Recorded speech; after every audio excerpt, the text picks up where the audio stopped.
ces entreprises? Comment est-ce qu'on donne tout cela à ces entreprises pour voir justement comment elles sont en train de performer et pour leur permettre justement d'avoir des obligations intéressantes sur le marché? et justement travailler avec des secteurs qui ont du mal à justement à faire cette transition, comme le secteur de l'énergie ou les transports, comme l'aviation, et qui ont beaucoup de décarbonisation à faire et comment ces entreprises doivent voir tous ces aspects pour pouvoir faire ce genre de transition. Et nous allons parler de la décarbonisation, non pas pour mépriser les autres aspects, mais ce sont des aspects extrêmement importants pour faire la transition vers une économie durable. Les critères de ESG sont donc un focus principal dans cet article et la décarbonisation, ce que nous devons chercher dans ces pays pour faire l'évaluation d'une entreprise, les KPI, parce que nous voulons pouvoir les certifier. Nous avons besoin de ces certifications. Nous continuons de le faire. Nous pouvons déjà certifier quelques obligations d'utilisation de fonds et dans certains cas, nous développons des critères. Nous avons donc la certification d'utilisation des fonds. Ceci est une pièce complémentaire pour donner plus de clarté, de transparence au marché, dire ce qui est en train de se passer et comment les entreprises sont liées à cette performance. Malice, on en parle déjà, ça fait un certain temps, n'est-ce pas? Mais je voudrais savoir vraiment le panel de fond de ce que vous voyez ici, sur qu'est-ce qui nous mène au changement. Je suis vraiment très heureuse de pouvoir parler de cela. J'aime beaucoup ce sujet et la COP arrive et après le rapport qui nous a montré cette réalité qui est si difficile. Nous avons peu de temps justement pour atteindre ces objectifs. Il nous faut vraiment courir un peu. Alors, et ça va être encore plus difficile dans le futur. Je pense que le rapport de IPCC a été vraiment une alerte pour non seulement l'IPCC, mais le secteur des entreprises. Nous voyons donc le secteur des entreprises qui maintenant s'engagent avec des émissions zéro. Et je vais vous demander justement comment, si vous êtes en train de vous engager à cela, comment est-ce qu'on va financer la transition et comment on découvre justement avec le plus d'urgence possible, comment on peut le faire justement avec le capital, ceux qui ont de l'argent. Il faut faciliter la navigation pour les investisseurs et dans l'absence de réglementation et de terminologie, on a beaucoup de labellisations confuses qui sont en train d'être utilisées et cela rend le marché très confus. On applaudit les efforts, bien sûr, et il faut continuer à encourager le développement de ces définitions et consolider ces définitions pour permettre aux investisseurs de les utiliser ainsi que les entreprises pour faire ces investissements durables. Alors, le marché est en train de prendre son vol, comme on l'a dit tantôt. Nous avons réalisé 1/2 trillion de nouvelles émissions et les volumes du marché ont été d'un peu plus d'1 trillion. Il y a environ un an, c'était beaucoup moins. En un an, nous avons émis environ la moitié de notre marché total. Alors, c'est une énorme croissance de ces obligations et de ces labels différents tournés vers le vert. Comme l'a dit, nous avons les obligations liées à la durabilité où nous avons tout un ensemble de KPI qui sont bien définis avec l'engagement d'offrir le reporting sur l'utilisation des fonds et cela peut mener à une réduction du coût du capital et il y a également une sanction si on n'obtient pas les objectifs qu'on se propose à obtenir. Alors, ça peut être assez confus parce que les objectifs sont ambitieux. On va les atteindre, ça c'est certain. On va obtenir ces objectifs, mais les questions sont très significatives. Nous avons la labellisation dont nous avons parlé dans le premier article. Il faut essayer d'être plus précis. Nous avons déjà cette transition qui peut signifier beaucoup de choses pour des personnes différentes. Nous avons des transitions pour des choses qui existent déjà depuis un certain temps. Mais pour d'autres industries, nous n'avons pas encore ces chemins bien délimités. Alors, nous devons créer un nom différent pour rendre plus facile aux investisseurs de voir où ils sont en train de mettre leur argent. Ce sont encore très théorique, ça fait partie justement du débat et je suis heureuse de voir que vous êtes en train de travailler dans ce marché parce que quand le marché a plus de confiance, il y a plus de capital et on revient justement à l'idée d'aider à financer ces engagements ambitieux pris par les entreprises. Par rapport à l'article, il n'établit pas exactement ce qu'on veut faire. Il nous faut de 7 trillions pour faire cette transition pour l'accord de Paris de l'émission zéro. Nous avons 2 trillions dans le secteur énergétique, ce qui est déjà incroyable et c'est ce que nous devons faire dans le marché pour donner le soutien nécessaire. Oui, bien sûr, l'utilisation des capitaux et nous sommes encore loin de même que le marché, disons, des obligations vertes et de durabilité est énormément augmenté. Nous allons obtenir 2 ou 3 trillions à la fin de l'année. C'est encore assez conclu. Je pense qu'1 trillion d'obligations vertes, ce serait sensationnel. On n'est pas encore là, mais en 2023, qui sait, je dirais qu'on sera peut-être même en 2022. Oui, je crois que oui. Comme vous l'avez dit, il faut analyser plus de secteurs et ce qui n'a pas été fait encore, c'est justement voir comment traiter ces secteurs de transition de haut carbone. Il y a plusieurs challenges dans plusieurs secteurs. Il faut comprendre quels sont les investissements qu'il faut faire pour effectuer cette transition. Il faut parler justement des voitures, les transitions des voitures, par exemple les voitures hydro, les voitures électriques, économiser 15% d'émissions comme l'a fait Volkswagen. Est-ce que c'est suffisant sur la taxonomie de CBI et de l'Europe? Ce n'est pas suffisant, ces 15% de réduction, parce qu'il faut retirer presque toutes les émissions du secteur des transports.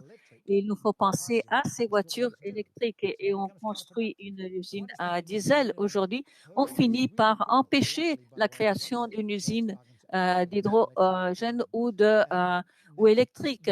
Et maintenant, tout le monde est en train de construire des usines pour les voitures électriques, mais il nous faut voir justement comment sont les benchmarks dans ces critères. Nous avons plusieurs émetteurs et ce n'est qu'un petit aspect, un pan, disons, de cette situation.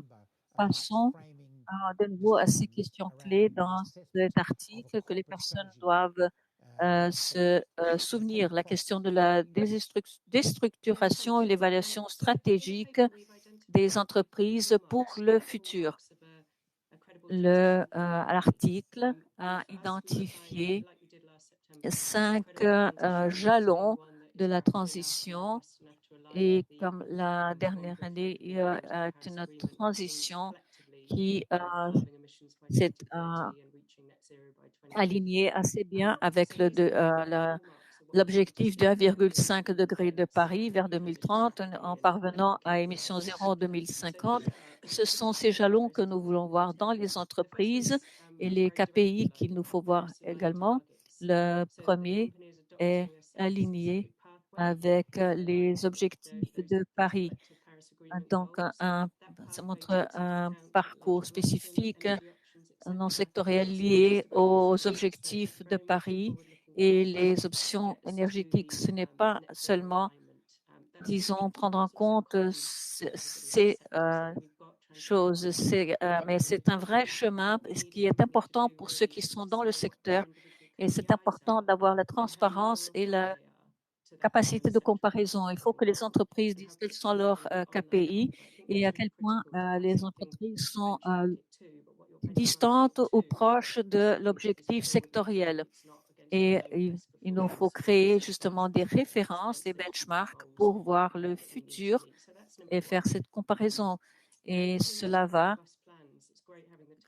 justement dans ce sens. Il nous faut avoir des objectifs, mais il faut avoir des plans robustes dans la mi-temps sur comment livrer ou atteindre ces objectifs. Il faut qu'on sache où on en est, dans quelle direction il faut aller. Il faut créer des KPI justement pour voir ce qu'on a été en train de faire. C'est s'associer fortement avec la gouvernance également et il faut entrer justement dans la gouvernance pour voir les actions qui sont nécessaires pour obtenir ces KPI. Il y a une analyse intéressante des entreprises pour voir comment le marché va accepter ce genre de KPI. Nous ne voulons pas créer des éléments critiques.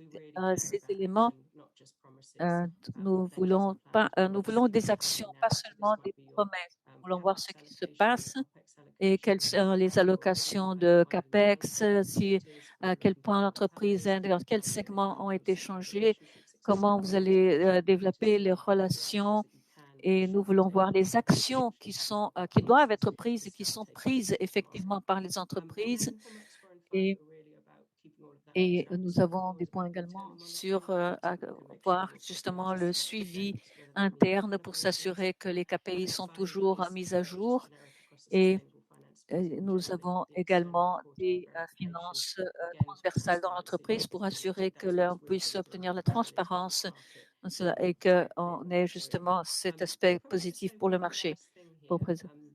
Il y a un autre aspect que je veux soulever, deux derniers aspects en fait. Nous voulons remplir les objectifs que nous sommes fixés, faire le suivi de ce qui a été fait, des actions. Nous n'avons pas pris une méthodologie pondérée. Nous avons essayé de rendre les choses le plus facile possible. Et le dernier point à souligner, qui revient à ce que j'ai essayé de soulever avant du point de vue de la transition à CBI, nous avons fait beaucoup d'efforts pour avoir des stratégies. Ce que nous avons fait dans l'article, c'est des étapes de transition. On a une transition pour les entreprises qui sont dans la décarbonisation, dans les pas dictées par la conférence de Paris pour qu'elles s'adaptent à cela. Et nous avons une transition intérimaire pour ceux qui sont un petit peu en retard par rapport à ces objectifs de l'accord de Paris et qui doivent commencer à trouver leur chemin, qui n'en sont pas encore en leur donnant des limites un peu plus longues, disons jusqu'à 2025, pour que vraiment elles se mettent sur le bon chemin.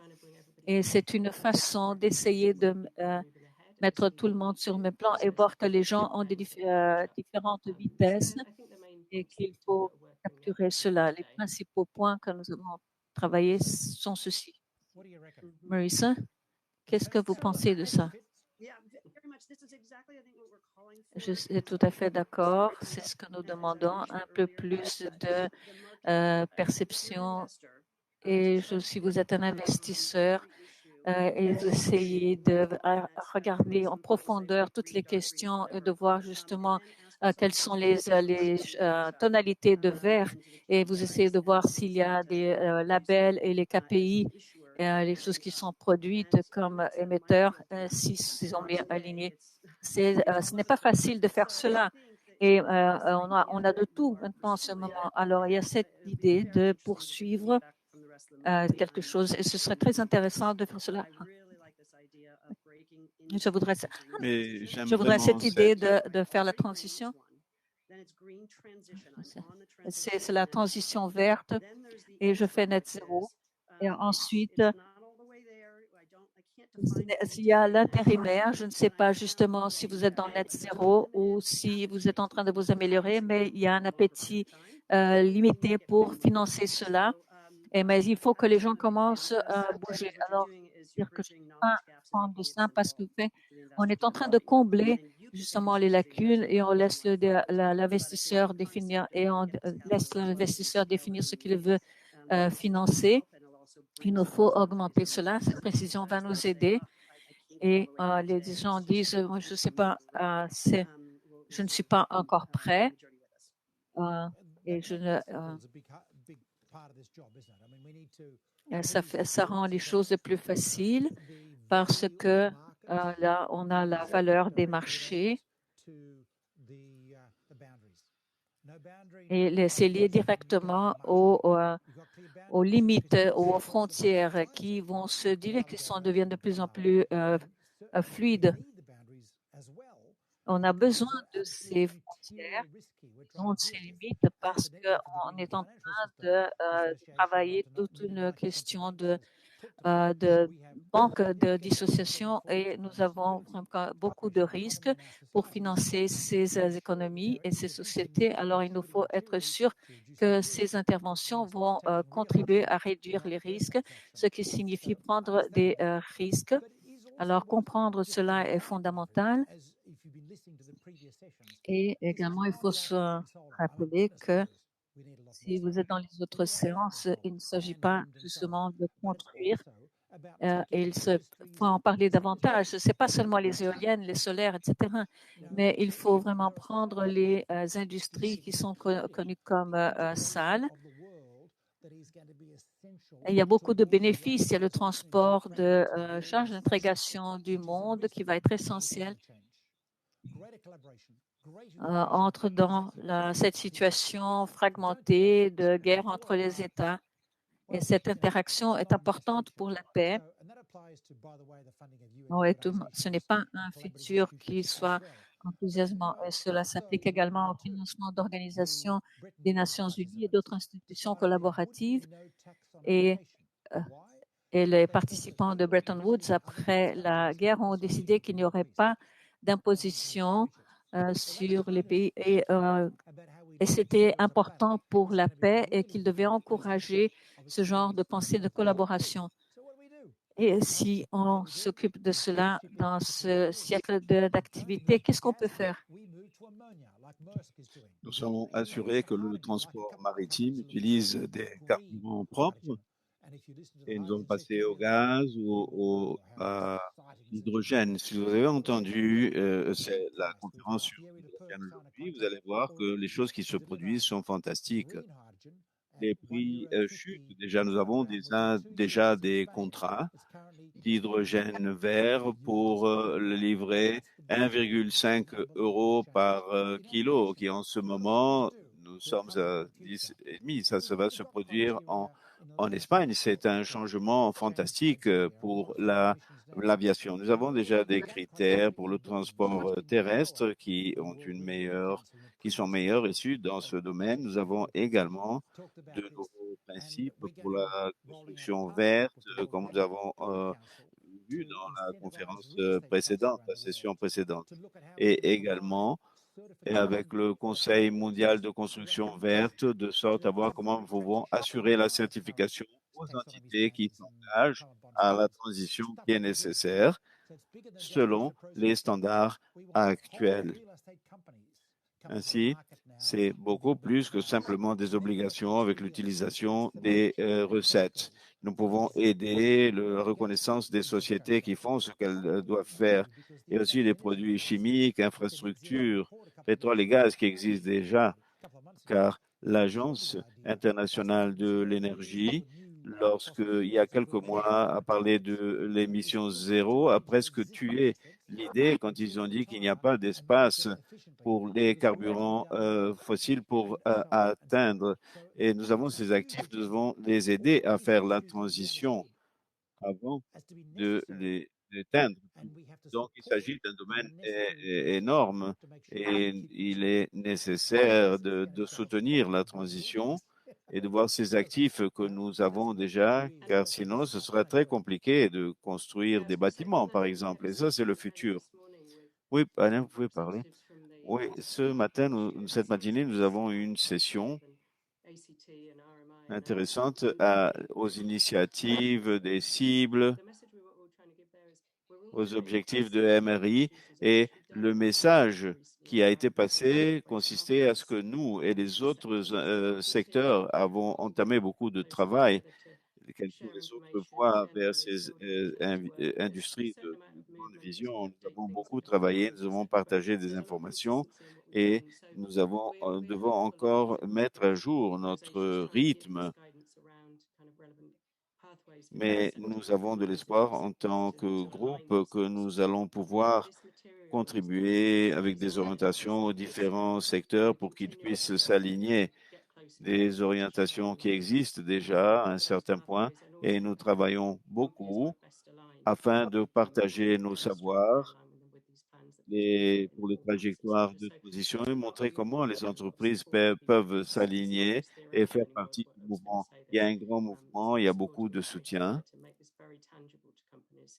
il y a beaucoup d'informations de soutien pour que tout cela soit tangible aux entreprises, pour qu'elles puissent donc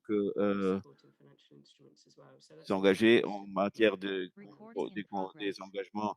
Et aussi, c'est ce soutien, le soutien financier également. Ce que vous avez dit est extrêmement important, Anna. Nous souhaitons mettre tout cela dans une boîte à outils que l'on puisse distribuer avec des critères aux entités. Mais nous voulons savoir que peut faire l'industrie de sorte à soutenir une obligation en ce qui concerne les montants de recettes. Qu'en penses-tu? Ce sera fantastique si, en tant qu'industrie, on profite de ce moment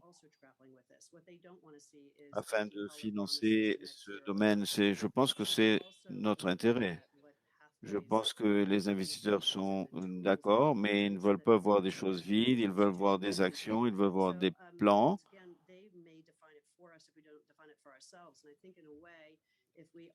Si on ne définit pas les choses, quelqu'un va les définir pour nous. Si nous profitons toutes et tous de ce moment d'appel à l'action, comme vous suggérez, nous impliquer davantage et pour avoir un programme de certification. Nous avons déjà les tiers pour il y a une décennie déjà, mais dans ce domaine, vous pouvez avoir cela comme service. Cela va ajouter de la confiance, pas seulement pour la communauté des investissements, mais aussi pour les régulateurs. C'est une voie, une direction qui est très importante déjà. Ainsi, il y a un grand intérêt de mobiliser les capitaux en échelle. Une chose est sûre, c'est que nous allons continuer à œuvrer, à travailler et une révision de tout cela. Merci beaucoup de continuer avec les tambours, de continuer à frapper sur les tambours dans votre communauté. Nous avons déjà vu sur le Financial Times qui a parlé de ce sujet. Nous avons besoin de ce genre de choses. Anna, le message principal, il ne s'agit pas tout simplement de faire, mais de prendre les choses difficiles en main et de faire le changement. Et cela veut dire que nous avons besoin d'une discussion. Je me rappelle d'un investisseur majeur qui avait dit qu'il ne pouvait pas reprendre la solution d'Exxon pour changer les membres du conseil parce qu'ils avaient arrêté les investissements ou désinvesti. Donc, c'était une opportunité perdue parce qu'ils ne pouvaient plus voter. Bon, si vous êtes grand, l'interaction, l'engagement est essentiel. Nous devons donc clore cette session et passer à la dernière session de notre journée, de cette conférence. Il s'agit d'une conversation, mais tout au long des dernières journées qui ont été vraiment merveilleuses, le sujet comment assurer la transition dans les domaines difficiles, c'est ce qui a été derrière toutes les sessions. Marisa, vous avez parlé en tant qu'entreprise, mais vous pensez que les clients comprennent du point de vue des investisseurs? Oui, oui, sans aucun doute, oui. On ne peut pas dialoguer avec un client sans qu'on ait ce fait qui apparaissent. Il y a des options, c'est la pression des régulateurs ou des consommateurs, ou alors la pression des dollars des investissements, des investisseurs. Cela vaut pour tous. Et ainsi, comment mettre en ligne le travail de toutes et tous sur une même voie de façon accessible. C'est le prochain pas, c'est ce que vous dites. Donc, rejoignez-nous. Nous allons être tous ici sur cette trajectoire. Nous allons harmoniser. C'est la meilleure des choses qu'on pourra faire. Merci, Marisa. Anna, avez-vous des considérations finales que doivent faire les personnes en ce moment pour s'unir à l'histoire? Il s'agit d'apprendre ce qui existe, de voir ce que l'on pourrait faire. Si on n'a pas encore commencé, que l'on commence immédiatement à faire les ajustements nécessaires de la transition au sein de l'organisation. Il y a un objectif pour chacun. Anna, vous ne voulez pas nous aider pour donner des aperçus pour le document? Oui, je vais le faire. Je pense que sur notre site web, il y a un lien pour des feedbacks et nous allons beaucoup bavarder à ce sujet après la conférence, j'en suis sûr. Je serai très heureuse d'interagir avec vous, Marisa. Merci beaucoup. Bien, très bien. Et pour tous nos partenaires du Crédit Suisse, il y aura beaucoup d'espace pour que vous veniez nous rejoindre. Envoyez-nous un commentaire ou donnez-nous une orientation. Nous voulons que ce soit une conversation du secteur, pas tout simplement de la CBI. Merci beaucoup, Anna. Merci beaucoup, Marisa. Continuez à bavarder. Nous allons poursuivre et rendre tout cela une réalité.